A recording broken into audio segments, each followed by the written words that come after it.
3:07 a.m. The phone buzzed like an angry wasp on my nightstand, dragging me from the kind of restless sleep that comes when your marriage is circling the drain. The text from my wife, Lisa, lit up the screen like a neon sign advertising my humiliation. Pick me up from Brad's house. If you don't, I'll just stay here. Before we dive deeper into this story, I have one small request. Please subscribe, drop a like, comment, and hit that hype button to boost this channel so more people can discover these incredible Reddit stories. Brad, her old friend from college. The same Brad who'd been showing up in our conversations more and more lately, like a bad rash that wouldn't go away. I stared at that message for exactly 30 seconds, my thumb hovering over the keyboard. Then I typed back, "Stay there." But I wasn't done, not by a long shot. I opened Facebook, found Brad's girlfriend Monica, and sent her a screenshot of Lisa's text along with a simple message. "Thought you should know where your boyfriend is at 3 a.m. Then I turned off my phone and went back to sleep. By 7 a.m., my neighbor Mrs. Patterson was knocking on my door, her face flushed with the kind of excitement that only comes from witnessing prime neighborhood drama. "Danny, honey, your wife is sitting on the curb outside the Henderson place on Maple Street crying her eyes out. She's been there since dawn." I poured myself a cup of coffee, black as my mood. "Is that so?" "Brad Henderson's place. You know, the one with the fancy BMW? Monica came storming out around 6, screaming something about cheating liars. Then she threw a suitcase at Lisa and drove off. Welcome to Millfield, Ohio, where everyone knows your business before you do, especially when it involves your wife getting caught with her pants down at another man's house. I'd suspected for months. The late nights at work, the new underwear, the way she'd started showering immediately when she came home, like she was washing off evidence, the credit card charges at restaurants I'd never been to, hotels during her supposed business trips to Columbus. But it was our daughter Emma who delivered the final nail in the coffin of my marriage. Last week, she'd found a half-naked photo of Brad on Lisa's phone while looking for her homework folder. "Daddy, why does Mommy have pictures of a man without his shirt on?" That's when I knew. That's when the nice guy Danny Morrison died and something else took his place. I drove to Maple Street and found Lisa exactly where Mrs. Patterson had described. Mascara streaked down her cheeks, her designer dress wrinkled, clutching her purse like it was the last lifeline on a sinking ship. She looked up when my truck pulled to the curb. "Danny, thank God. I can explain everything. Get in."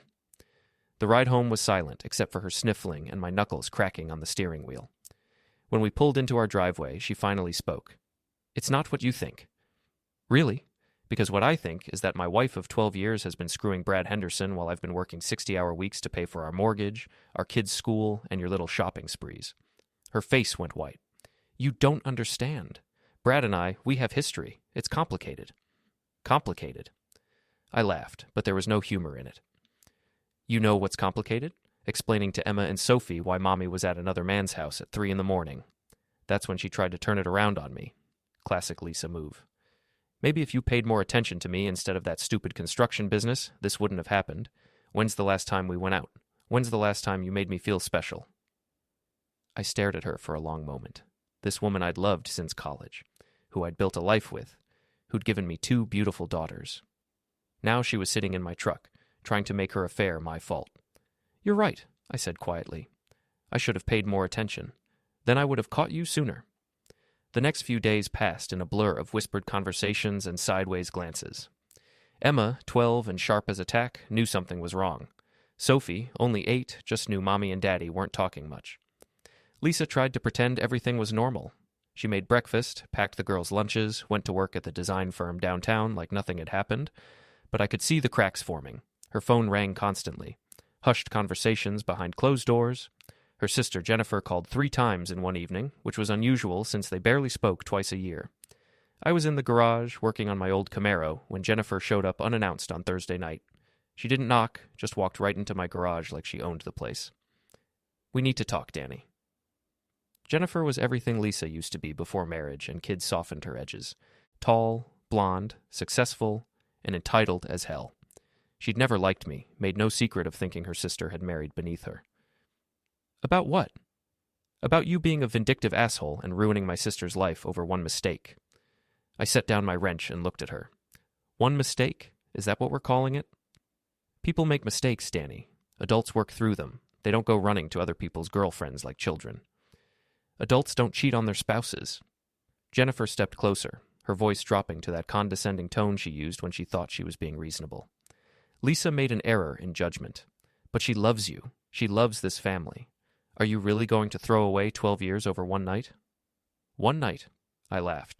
Jennifer, your sister has been screwing Brad Henderson for 3 months. The hotel receipts, the restaurant charges, the work trips that never showed up on her company calendar. This wasn't one night. This was a relationship. Her face faltered for just a moment, then hardened again. Even if that's true, you handled it like a child. Sending that screenshot to Monica, that was cruel and unnecessary. You know what's cruel? Having your 8-year-old daughter ask why mommy smells like a different man's cologne. That shut her up for about 10 seconds. Look, she said, changing tactics. Lisa made mistakes, but she's willing to work on this. She's already ended things with Brad. She wants to go to counseling, rebuild your marriage, but you have to stop this petty revenge bullshit. Petty? I wiped my hands on a rag, taking my time. Jennifer, I haven't even started. Her eyes narrowed. What's that supposed to mean? It means your sister destroyed my trust, humiliated me in front of our neighbors, and traumatized our children. And you think I should just forgive and forget because she's willing to work on it? I think you should act like a man instead of a scorned teenager. That's when I realized Jennifer wasn't just here to defend Lisa. She was here because she was scared. Scared of what else I might know, what else I might do. Tell me something, Jennifer. How long have you known? Known what? About Brad. About the affair. Because I'm betting you didn't just find out when Monica threw that suitcase at Lisa. The color drained from her face. Bingo. You knew, I continued. You knew, and you said nothing. How long, Jennifer? How long have you been helping my wife cheat on me? She turned toward the door. I don't have to listen to this. No, you don't. But you're going to anyway, because I'm not done talking. I stepped between her and the door. See, I've been thinking about this whole situation, and something's been bothering me. Lisa's not that smart. She's never been good at lying, never been good at keeping secrets. But this affair, it was well planned, careful. Someone was coaching her. Jennifer's hands were shaking now. Someone told her which hotels to use, which credit cards to put the charges on, how to explain the late nights. Someone with experience in keeping secrets from husbands. You're paranoid. Am I? Because I did some digging, Jennifer. Your husband Mike thinks you've been at book club every Tuesday night for the past 6 months. But your book club friends haven't seen you since Christmas. Her face went white. So, where have you been on Tuesday nights, Jennifer? And more importantly, who have you been with? She tried to push past me, but I didn't move. Here's what I think happened, I said. I think you've been having your own affair. And when Lisa started getting suspicious about your Tuesday night disappearances, you decided the best defense was a good offense. Get Lisa involved with someone too, and you'd both have each other's backs. You're insane. Maybe, but I'm also right, aren't I? Jennifer's phone buzzed. She glanced at it, and her face went even paler. Problem? She looked up at me, and for the first time since I'd known her, Jennifer looked scared. Mike's asking where I am. I told him I was at Lisa's. But you're not at Lisa's, are you? You're here in my garage threatening me. And Lisa's at home with the kids, which means you lied to your husband. Again. I pulled out my phone and started typing. What are you doing? Texting Mike, letting him know his wife is here, and that she has something she wants to tell him about her Tuesday nights. Don't you dare. Why not? You said adults work through their mistakes, right? Time for you to be an adult, Jennifer. She lunged for my phone, but I held it out of reach. Please, Danny, you don't understand. If Mike finds out... Finds out what? That his wife is a cheating liar just like her sister? Jennifer broke down then. Not the pretty crying you see in movies, but ugly, desperate sobbing. It's not what you think. It's not an affair. It's gambling. I've been going to the casino in Columbus every Tuesday. I owe money, Danny. A lot of money. If Mike finds out, he'll divorce me. I'll lose everything. I stared at her. So you helped Lisa cheat on me to cover up your gambling addiction? She nodded, unable to speak. How much? What? How much do you owe? $40,000? I whistled low. That's a lot of book club meetings. Please, Danny. I'll make Lisa end it with Brad. I'll make her go to counseling. Just don't tell Mike. I looked at this woman who'd spent years looking down on me, who'd just threatened me in my own garage, who'd helped destroy my marriage to cover her own sins. You know what, Jennifer? I think Mike deserves to know the truth about his wife, just like I deserve to know the truth about mine. I hit send. Jennifer's phone rang immediately.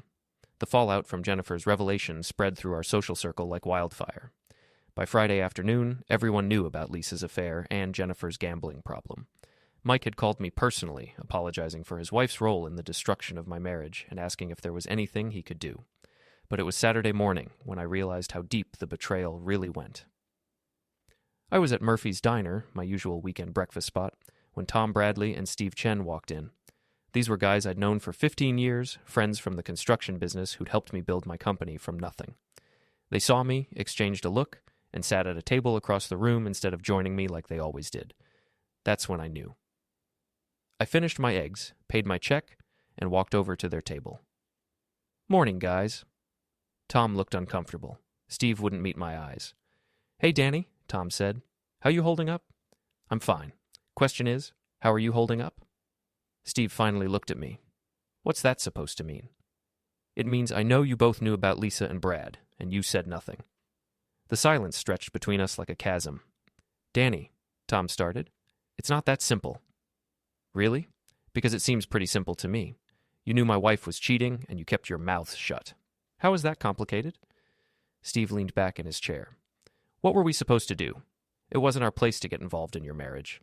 "Bullshit. If you saw someone breaking into my truck, you'd call me. If you saw someone stealing from my business, you'd tell me. But you see my wife screwing another man, and suddenly it's not your place?" Other diners were starting to stare, but I didn't care. "Look," Tom said quietly, "we thought about telling you. But Lisa begged us not to. She said she was going to end it, that she just needed time." "When was this?" "About 6 weeks ago." 6 weeks. They'd known for 6 weeks and said nothing while I'd been going crazy thinking I was paranoid. "Where did you see them?" Tom and Steve exchanged another look. "Answer me." "The Marriott in Columbus," Steve said finally. "We were there for the Henderson construction meeting. Saw them in the bar." Henderson Construction, Brad's family business. The same company that had been underbidding me on every major project for the past 3 months. "Let me get this straight," I said, my voice rising. "You saw my wife with my biggest competitor at a hotel 6 weeks ago, and you didn't think I should know?" "Danny, calm down," Tom said. "Calm down? My wife has been passing information about my bids to her boyfriend, costing me thousands of dollars in lost contracts. And you want me to calm down?" That's when I realized it was even worse than I thought. "You told them, didn't you?" "Told them what?" "About the Morrison construction bids. You've been feeding information to Henderson Construction through Lisa." Steve's face went red. "That's not... We never... The Riverside project, I bid $42,000. Henderson came in at $41,500. The only people who knew my bid were you two and my accountant." Tom stood up. "Danny, you're way out of line here." "Am I?" "The West Side development. I bid $68,000. Henderson. $67,800. The school renovation. I bid $35,000. Henderson. $34,700. I pulled out my phone and started scrolling through my notes. Every single project I've lost in the past 3 months, Henderson has underbid me by just enough to win. And the only way they could know my numbers is if someone was telling them. "You're paranoid," Steve said. "Maybe, but I'm also right." I looked at these two men I'd considered my closest friends, who'd been in my wedding, who'd helped me build my business, who'd eaten at my table and played with my daughters. "How much did they pay you?" Neither answered. "How much, Tom?" "It wasn't like that," he said finally. "Henderson offered us a subcontracting deal. Good money, steady work. But we had to share information about competing bids." "So you sold me out for a subcontracting deal." "Business is business, Danny. It's not personal." I laughed, but there was no humor in it. "Not personal. You helped my wife's boyfriend steal my contracts while she was stealing my family. How is that not personal?" Steve stood up too. "Look, Danny, we're sorry about Lisa, but you can't blame us for taking better opportunities when they come along." "Better opportunities? You were my friends. I trusted you with my business, my family. I would have died for either of you." "And we're still your friends," Tom said. "This doesn't have to change anything between us." I stared at him. "You're right. It doesn't have to change anything, because there was never anything there to begin with." I turned to leave, then stopped. "By the way, that Henderson subcontracting deal, you might want to read the fine print, because Brad Henderson is about to have some serious problems. Monday morning, I was waiting in the parking lot of Henderson Construction when Brad arrived in his BMW. He saw my truck and hesitated, probably debating whether to turn around and leave. But Brad Henderson had never been accused of being smart. He parked and got out, straightening his tie like he was preparing for a business meeting instead of a conversation about screwing another man's wife. "Danny, I was hoping we could talk." "Were you?" "Because you've had 3 months to talk to me, and you chose to talk to my wife instead." Brad was one of those guys who'd been handed everything in life and never had to fight for anything. Tall, clean-cut, the kind of man who wore suits to construction sites and had never had dirt under his fingernails. "Look, I know you're angry. You have every right to be. But Lisa and I, it just happened. We didn't plan it." "Really? Because the hotel reservations suggest otherwise. The restaurant bookings, the way you've been underbidding every one of my projects using information only my friends had access to?" His face went pale. "I don't know what you're talking about." "Sure you don't. Tom and Steve have been feeding you my bid numbers for months. Funny how your bids are always just low enough to win, but not so low that it looks suspicious." "That's business, Danny. Nothing personal." "Everything about this is personal, Brad. You didn't just steal my contracts. You stole my wife. You destroyed my family. You made my daughters ask questions no kid should have to ask." Brad looked around the parking lot, probably hoping someone would come along and interrupt this conversation. "I never meant for it to go this far. Lisa and I, we were just reconnecting, old friends catching up." "Old friends don't catch up naked in hotel rooms." "Danny, please, I know you're hurt, but Lisa loves you. She wants to work things out. She's ending things with me." "Is she? Because she was at your apartment last night." Brad's mouth opened and closed like a fish out of water. "You didn't know I knew about the apartment, did you? The one on 5th Street that you rent under your company name? The one where my wife has been spending her Tuesday and Thursday evenings for the past 2 months. I pulled out my phone and showed him a photo I'd taken the night before, Lisa's car in the parking lot of his building. "She told me she was at book club." Brad ran his hand through his hair. "Danny, I can explain." "Can you? Because I'm really curious how you explain this." I showed him another photo. Brad and Lisa on the balcony of his apartment, her in a robe, him shirtless, sharing a bottle of wine. "You took pictures?" "I documented evidence. There's a difference." Brad's face went from pale to red. "You're stalking us. That's harassment." "No, that's investigation. See, when you suspect your wife is cheating, you gather evidence. And when you suspect your business competitors are using inside information to steal your contracts, you investigate that too." I put my phone away and stepped closer to Brad. "Here's what's going to happen. You're going to end things with my wife. Today. You're going to stop underbidding my projects using stolen information, and you're going to stay away from my family. And if I don't, then everyone in this town is going to know exactly what kind of man Brad Henderson really is. Your clients, your employees, your family. Everyone." Brad straightened up, trying to look intimidating. "Are you threatening me?" "I'm making you a promise. You've already cost me my marriage and thousands of dollars in lost business. I've got nothing left to lose, which makes me very dangerous." "You can't prove anything about the bids." "Can't I? Because Tom and Steve are feeling pretty guilty about their role in all this, especially after I explained how their subcontracting deal with you is about to disappear." Brad's confidence wavered. "What do you mean?" "I mean, I've been doing some research into Henderson Construction's finances. Interesting how you've been able to underbid so many projects lately. Almost like you're bidding below cost just to steal market share. That's not illegal." "No, but it is stupid. Especially when you're using company funds to pay for hotel rooms and dinners with other men's wives. I wonder what your father would think about that." Brad Henderson Sr. was old school, a man who'd built his construction company on reputation and integrity. He wouldn't be happy to learn his son was using company resources to finance an affair. "You wouldn't. Try me."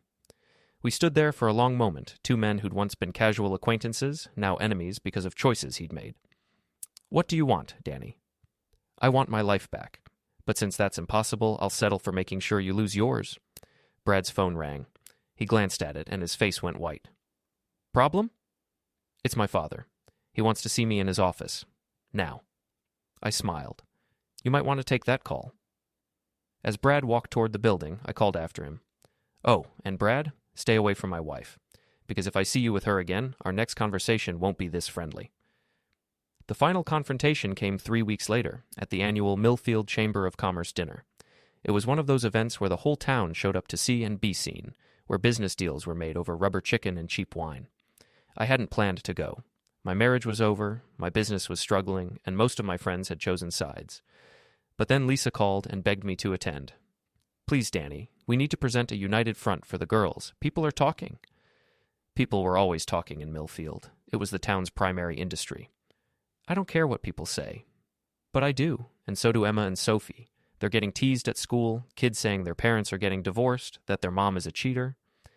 That got my attention. What kids? It doesn't matter. Please, just come to the dinner with me. Let people see that we're working things out. Are we working things out? The silence on the other end of the line lasted so long I thought she'd hung up. I don't know, she said finally, but I'd like to try. So I went. I put on my only good suit, picked up Lisa at Jennifer's house, where she'd been staying since I'd asked her to move out, and drove to the Millfield Community Center like we were a normal couple having a normal evening. The stares started the moment we walked in. Conversations stopped mid-sentence. People who'd known us for years suddenly found their drinks very interesting. This was a mistake, Lisa whispered. Too late now. We found our assigned table and sat down with the Pattersons, the Kowalskis, and Tom and Steve with their wives. The tension was thick enough to cut with a knife. Danny, Lisa, Mrs. Patterson said with false brightness. How lovely to see you both. Tom and Steve wouldn't meet my eyes. Their wives looked like they wanted to be anywhere else. The dinner progressed with painful small talk and awkward silences. I was starting to think we might actually make it through the evening without incident when Brad Henderson walked in. He wasn't alone. Monica was with him, which surprised me since I'd heard they'd broken up after the affair came to light. They looked happy, reconciled, putting on their own show for the town gossips. Lisa saw them and grabbed my arm. Danny, please, don't make a scene. I'm not planning to make a scene. But Brad had other ideas. Maybe it was the wine, or maybe he was just tired of pretending to be the victim in this situation. Whatever the reason, he decided to stop by our table. Danny, Lisa, good to see you both. The conversation at our table died completely. Brad, I said evenly. Monica, enjoying your evening? We are, thank you. It's nice to be able to come to community events without worrying about drama. Lisa's grip on my arm tightened. Drama? I asked. What kind of drama would you be worried about? Brad smiled, but there was no warmth in it. Oh, you know how small towns are. People love to gossip, spread rumors, make mountains out of molehills. Molehills? Danny, Lisa whispered. Please? But I was done being the nice guy. Done being the understanding husband. Done pretending that what had happened to me was just a molehill. I stood up. You're right, Brad. People do love to gossip, especially when they have such interesting material to work with. The conversations at nearby tables began to quiet as people sensed something happening. For instance, I continued, my voice carrying in the suddenly quiet room. People love to gossip about married women who spend their evenings at other men's apartments. They love to talk about business owners who use company funds to pay for hotel rooms with other men's wives. Brad's face went red. Danny, you need to stop. Do I? Because I'm just getting started. I looked around the room, at all the faces turned toward our little drama. See, folks, Brad here thinks adultery is a molehill. He thinks destroying families is just gossip material. He thinks stealing another man's wife and his business contracts is just small-town drama. That's enough, Brad said, stepping toward me. Is it? Because the people of this town deserve to know what kind of man they're doing business with. They deserve to know that Brad Henderson has been using inside information to steal contracts from honest competitors. They deserve to know that he's been financing his affair with my wife using Henderson Construction Company funds. The room was dead silent now. Even the servers had stopped moving. Monica looked at Brad with confusion and growing anger. What is he talking about? He's lying, Brad said, but his voice lacked conviction. Am I? I pulled out my phone and held it up. Because I have photos, Monica. Photos of your boyfriend and my wife at his apartment. Photos of them at hotels. Credit card receipts showing Henderson Construction paying for romantic dinners and weekend getaways. Monica's face went white. Brad? It's not what you think, Brad started, but Monica was already walking away. And Tom? Steve? I called out to my former friends. Would you like to explain to everyone how you helped Brad steal my contracts? How you sold out a 15-year friendship for a subcontracting deal? Tom stood up. Danny, that's enough. No, it's not enough. It's not nearly enough. I looked at Lisa, who was crying silently in her chair. And my wife, my beautiful, lying wife. Would you like to tell everyone how long you've been cheating on me? How you've been using our daughters as alibis while you sneak off to be with your boyfriend? Danny, stop, Lisa sobbed. Why should I stop? You didn't stop when you were destroying our marriage. Brad didn't stop when he was stealing my business. Tom and Steve didn't stop when they were betraying our friendship. Why should I be the one to stop? The room erupted in whispers and gasps. People were pulling out their phones, recording, taking pictures. By tomorrow, this would be all over social media. You want to know what drama looks like? I asked, addressing the entire room now.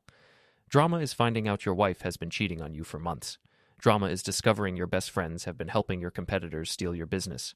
Drama is having your 8-year-old daughter ask you why mommy doesn't love daddy anymore. I grabbed my jacket and headed for the door, but I wasn't done yet. Oh, and Brad? That subcontracting deal you promised Tom and Steve? You might want to check your company's financial statements, because Henderson Construction is about 3 months away from bankruptcy, and your father knows all about the company funds you've been spending on my wife. I walked out of the Millfield Community Center and into the cool night air, leaving behind the wreckage of my old life and the people who'd helped destroy it.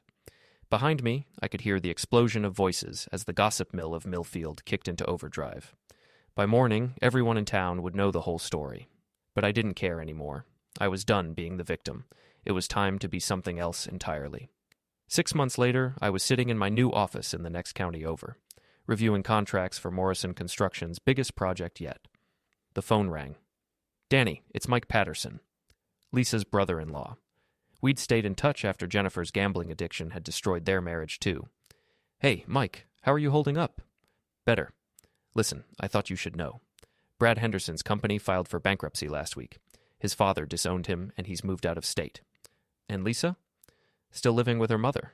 She's been asking about you. Has she? She wants to know if there's any chance of reconciliation. I looked out the window of my new office, at the construction site where my crew was building a shopping center that would employ 50 people when it was finished. Tell Lisa that the man she was married to doesn't exist anymore. She helped kill him. Danny, I'm not bitter, Mike. I'm grateful. She did me a favor. She showed me who my real friends were, taught me what I was really capable of, and set me free to build something better. What about the girls? Emma and Sophie spent every other weekend with me now, and I was fighting for joint custody. They were adjusting, slowly learning that sometimes families break apart so better ones can form. The girls will be fine. They're stronger than their mother, smarter than their father used to be. After I hung up, I walked out to the construction site where my new crew was working. These were men who'd come with me from other companies, who'd chosen loyalty over convenience, who understood that trust once broken could never be fully repaired, but it could be replaced with something harder, something more valuable. I'd learned that revenge wasn't about destroying your enemies. It was about building something so much better than what they'd taken from you that their betrayal became irrelevant. Lisa had wanted the old Danny Morrison to forgive her, to take her back, to pretend that what she'd done could be forgotten. But the old Danny Morrison was gone, buried under the weight of betrayal and reborn as someone who understood that some things were unforgivable, and that was perfectly fine. I pulled out my phone and deleted Lisa's number from my contacts. Then I deleted Tom's and Steve's numbers too. The past was end, the future was under construction, and I was the architect of my own revenge. The end. Don't forget to hit like, subscribe, and turn on the bell so you don't miss the next story. Write in the comments from which city you are watching.